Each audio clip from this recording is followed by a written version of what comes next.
आपण पाहत आहात ए स्टार न्यूज चॅनल आणि हे आहेत आजच्या ठळक बातम्या। आग लागली तर सुरक्षा देणारी टू व्हीलर बुलेट गंगाखेड पालिकेत कार्यरत। सोनवणे यांची माहिती। जीवनात पाणी, हवा आणि आग आटोक्यात आणण्यासाठी किंवा त्यावर प्रतिबंधात्मक उपाय करण्यासाठी तारेवरची कसरत करावी लागते।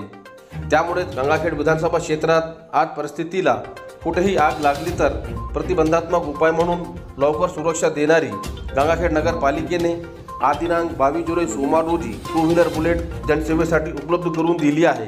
गंगाखेड नगरपालिका अंतर्गत यापूर्वी जुन्या 6 चाकी अग्निशामक गाड्या यांना संबंधित ठिकाणी जाण्यासाठी वेळ लागत होता।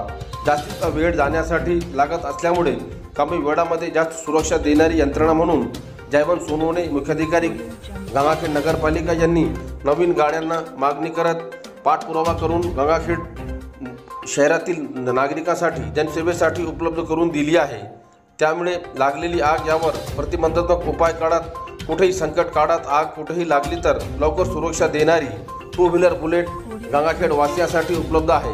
गंगाखेड नगरपालिका अग्निशामक विभागाकडून उद्घाटन आज रोजी होत असताना टू व्हीलर बुलेटचे वैशिष्ट्य म्हणजे लागलेली आग आटोक्यात आणण्यासाठी एका सिलेंडरकरिता फक्त 9 लिटर पाणी, 1 फोम लिक्विड 1 सिलेंडर करता उपलब्ध आहे। एका टू व्हीलरवर 2 सिलेंडर टाक्या बसत असून 2 टू व्हीलर बुलेट शासनाकडून उपलब्ध करून दिली आहे। या टू व्हीलरचे महत्त्वाचे वैशिष्ट्य म्हणजे ABC जास्त दबावामुळे लागलेली आग लवकर आटोक्यात येते, अशी माहिती गंगाखेड नगरपालिका मुख्याधिकारी जयवंत सोनवणे यांनी दिली। मंदिराचे कुलूप तोडून अज्ञात चोरट्यांनी मारला डल्ला। जिंतूर तालुक्यातील खरदडी येथील जगदंबा देवीच्या मंदिराचे कुलूप तोडून अज्ञात चोरट्यांनी मध्यरात्रीच्या सुमारास सोन्याच्या दागिन्यासह एकूण 65 हजारांचे मुद्देमाल चोरी केल्याची घटना घडली असून 21 जुलै रोजी चोरट्याविरोधात जिंतूर पोलीस ठाण्यात गुन्हा दाखल करण्यात आला आहे। या प्रकरणी मंदिराचे पुजारी हरितारू जाधव यांनी जिंतूर पोलिसात दिलेल्या फिर्यादीत नमूद करण्यात आले आहे की मध्यरात्रीच्या सुमारास अज्ञात चोरट्यांनी मंदिराचे गेटवर असलेले कुलूप तोडून मंदिरात प्रवेश करून जगदंबा देवीच्या मंदिरात 25,000 रुपयांची एक सोन्याचे 7 पीस, ज्यामध्ये सोन्याचे 7 पाने व 16 मणी असे एकूण 5 ग्राम असलेले 21,500 रुपयांचे सोन्याचे मणी मंगळसूत्र, ज्यामध्ये 2 डोरले व 6 मणी असे एकूण 4.5 ग्राम 17,350 रुपयांची एक सोन्याची दांडी नथ, ज्यामध्ये गोल आकाराची सोन्याची दांडी व 2 सोन्याचे मणी असे एकूण 3.5 ग्राम असलेले तांबडा खडा असलेली 750 रुपयांची 2 चांदीचे पायातील जोडवे 1 तोळा असे एकूण 64,600 रुपयांची चोरी केल्याने जिंतूर पोलीस ठाण्यात अज्ञात चोरट्याविरोधात कलम 305 अ 331-4 भारतीय न्यायदंड संहितासह 2023 नुसार गुन्हा नोंद करण्यात आला असून पोलीस निरीक्षक बुद्धिराज सुकाळे यांच्या मार्गदर्शनाखाली पोलीस उपनिरीक्षक बुधवार तपास करत आहे। विशालगड घटनेच्या निषेधार्थ जमाते इस्लामी हिंदच्या वतीने निवेदन। कोल्हापूर जिल्ह्यातील विशालगड येथे 14 जुलै रोजी अतिक्रमणाच्या नावाखाली नियोजन पद्धतीने विशालगडावरील मस्जिद दर्गाची तोडफोड करून मुस्लिम समाजातील महिला आणि लहान मुलावर हिंसाचार व घरासमोरील उभी असलेले वाहनांना जाळपोळ करण्यात आली। या अमानुष घटनेत करोडो रुपयांचे नुकसान झाले आहे। आत्मघाती हल्ला करणाऱ्या विरुद्ध कठोर कारवाई करून घटनेतील पीडितांना आर्थिक मदत देण्याची मागणी राज्याचे मुख्यमंत्री एकनाथ शिंदे यांना सेलू उपविभागीय अधिकारी यांच्या मार्फत निवेदनाद्वारा जमाते इस्लामी हिंद शाखा सेलूच्या वतीने आज दिनांक 22 जुलै सोमवार रोजी करण्यात आली। दिलेल्या निवेदनावर जमाते इस्लामी हिंदचे मोहम्मद जकी अहमद सिद्दीकी सर, नौमान सखलैन, मोईन सिद्दीकी, मोहम्मद मोहसिन, बिलाल हरमैन, शोएब हाशमी, शेख इब्राहिम यांच्यासह आदींच्या स्वाक्षऱ्या आहे। डॉक्टर बाबासाहेब आंबेडकर स्मारकासाठी परभणीत आमरण उपोषण। हिंदू मिल येथे डॉक्टर आंबेडकर यांच्या स्मारकासाठी परभणी जिल्हाधिकारी कार्यालयासमोर आमरण उपोषण सुरू करण्यात आले आहे। महाराष्ट्र राज्य सरकारने मुंबई या ठिकाणी हिंदू मिलच्या जागेवर डॉक्टर बाबासाहेब आंबेडकर यांचे स्मारक उभारण्यासाठी मोठा गाजावाजा करून उद्घाटन केले, परंतु बऱ्याच वर्षाचा कालावधी उलटला तरी स्मारक अद्याप झाले नाही। 2013ला महाराष्ट्र शासनाने स्मारक उभारण्याची जबाबदारी MMRDA यांच्याकडे सोपविण्यात आली होती। 10 वर्षाचा कालावधी उलटून गेला तरी देखील अद्याप स्मारक पूर्ण झाले नाही।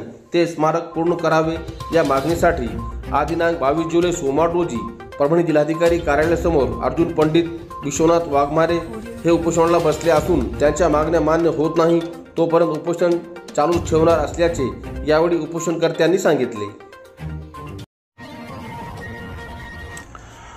विद्यार्थी विज्ञान मेळाव्यात श्रीराम प्रतिष्ठानचे यश। सेलू येथे राज्य विज्ञान व गणित संस्था नागपूर आयोजित अखिल भारतीय विद्यार्थी विज्ञान मेळावा श्रीराम प्रतिष्ठान संचलित LKR रोडगे प्रिन्स इंग्लिश स्कूलने तालुकास्तरीय विज्ञान मेळाव्यात प्रथम क्रमांक तर ज्ञानतीर्थ विद्यालयाने द्वितीय क्रमांक पटकावला। तालुकास्तरीय विज्ञान मेळाव्याचे आयोजन यशोद महाविद्यालय सेलू येथे करण्यात आले होते। या कार्यक्रमासाठी अध्यक्ष केंद्र प्रमुख एकनाथ जाधव, प्रमुख मार्गदर्शक उमेश राऊत, शिक्षण विस्तार अधिकारी गजानन वाघमारेसह आदी उपस्थित होते। नेत्रदीपक कामगिरीसाठी संस्थेचे संस्थापक अध्यक्ष डॉक्टर संजय रोडगे, संस्थेचे सचिव डॉक्टर सविता रोडगे मॅडम, प्रशासकीय अधिकारी प्राध्यापक महादेव साबळे सर, प्रिन्सिपल कार्तिक रत्नाला, प्रगती क्षीरसागर यांनी सर्वांचे अभिनंदन केले। चोरट्यांनी पडविलेला पिकअप वाहन सेलू पोलिसांनी घेतला ताब्यात। सेलू शहरातील सातोना रस्त्यावर उभा असलेला पिकअप वाहन अज्ञात चोरट्यांनी 16 जुलै रोजी मध्यरात्री 2:30 वाजता नपास केले होते। ते पिकअप वाहन दिनांक 22 जुलै सोमवार रोजी परभणी जिंतूर रस्त्यावरील टाकडी देशमुख परिसरातून सेलू पोलिसांनी ताब्यात घेतले। वालूर येथील वाहेदखान पठाण यांच्या मालकीची ऑक्सी डिलक्स या पाणी बॉटल फॅक्टरीच्या समोर दररोजप्रमाणे चालक सदानंद भिसे यांनी वाहन लावले होते। घटनेच्या दिवशी 16 जुलै रोजी रात्री 2:30 वाजता हे वाहन चोरीस गेले असल्याचे कळताच या प्रकरणी 18 जुलै रोजी सेलू पोलीस ठाण्यात रितसर तक्रार दाखल केल्यानंतर सेलू पोलिसांनी CCTV फुटेज पाहत तपास सुरू केला। या दरम्यान हे वाहन परभणी जिंतूर रस्त्यावरील देशमुख टाकडीजवळ आढळून आले। 3 दिवस एकाच ठिकाणी वाहन उभे असल्यामुळे स्थानिक ग्रामस्थांनी पिकअप वाहनावर असलेल्या नंबरवर सोमवार 22 जुलै रोजी सकाळी 11 वाजता संपर्क केला तेव्हा वाहन सातोना रस्त्यावरून चोरीस गेल्याचे निष्पन्न झाले। पोलीस हवालदार मधुकर जाधव व पोलीस शिपाई लखन जीवने यांनी घटनास्थळी भेट देऊन वाहन ताब्यात घेऊन सेलू पोलीस ठाण्यात पुढील कारवाई दाखल केली। जिल्हा परिषदेच्या दप्तर दिरंगाईच्या निषेधात उपोषण। सेवानिवृत्ती वेतन, उपदान, अंश राशीकरण व गट विमा योजना न्यायिक हक मिळण्याबाबतच्या जिल्हा परिषद प्रशासनाच्या दप्तर दिरंगाईच्या निषेधात मधुकर कदम यांनी उपोषण परभणी येथे सुरू केले आहे। सोबत जिल्हाध्यक्ष किशन इदगे, जिल्हा सरचिटणीस श्यामसुंदर मोगमोड, राज्य कार्यकारिणी सदस्य शिरीष कुमार लोहट, परभणी जिल्हा परिषद employees credit cooperative society limited परभणीचे अध्यक्ष TD दुधाटे, शिक्षक सहकारी पतपेढी परभणीचे अध्यक्ष बालासाहेब पवार, जिल्हा व तालुका संघाचे प्रमुख पदाधिकारी यांनी सहभाग घेतला। यासेर उर्दू प्राथमिक शाळेत अभिनव उपक्रम, एक विद्यार्थी एक झाड। सेलू शहरातील गौरव सेवाभावी संस्थाद्वारा संचलित यासेर उर्दू प्राथमिक शाळेत एक विद्यार्थी एक झाड हा उपक्रम राबविण्यात येत आहे। या उपक्रमाअंतर्गत इयत्ता 5वी ते 7वीच्या विद्यार्थिनींनी चिंच, लिंब आणि जांभूळच्या झाडांची 500 रोपे तयार करण्याचा संकल्प केला आहे। तयार झालेली रोपे शाळेच्या परिसरात तसेच सेलू शहराच्या विविध ठिकाणी लावल्या जाणार आहे। संस्थेच्या वतीने संस्थेचे अध्यक्ष पठाण रहीम खान यांच्या वतीने पॉलिथिन व बियाणे कंपोस्ट विद्यार्थ्यांना उपलब्ध करून देण्यात आले। पर्यावरणाचा भार म्हणून विद्यार्थ्यांना झाडांचे महत्त्व कळावे म्हणून शाळेतर्फे हा उपक्रम घेण्यात आला आहे। परभणी जिल्ह्यात वाढते तापमान नियंत्रित ठेवण्यासाठी झाडांची लागवड खूप आवश्यक आहे। हेच या उपक्रमातून शिकायला मिळत असल्याचे विद्यार्थ्यांनी सांगितले। उपक्रम यशस्वी करण्यासाठी शाळेचे मुख्याध्यापक पठाण जावेद खान, सय्यद इम्रान, शेख राहिल, सय्यद अजीम, सय्यद अमन, शेख साजिद, सीमा पठाण, नजमा पठाण, तहमीना खान, माविया हाशमी, नफिसा बाजीसह आदींनी परिश्रम घेतले। यासेर उर्दू शाळेच्या या उपक्रमाचे सेलू शहरातून कौतुक होत आहे।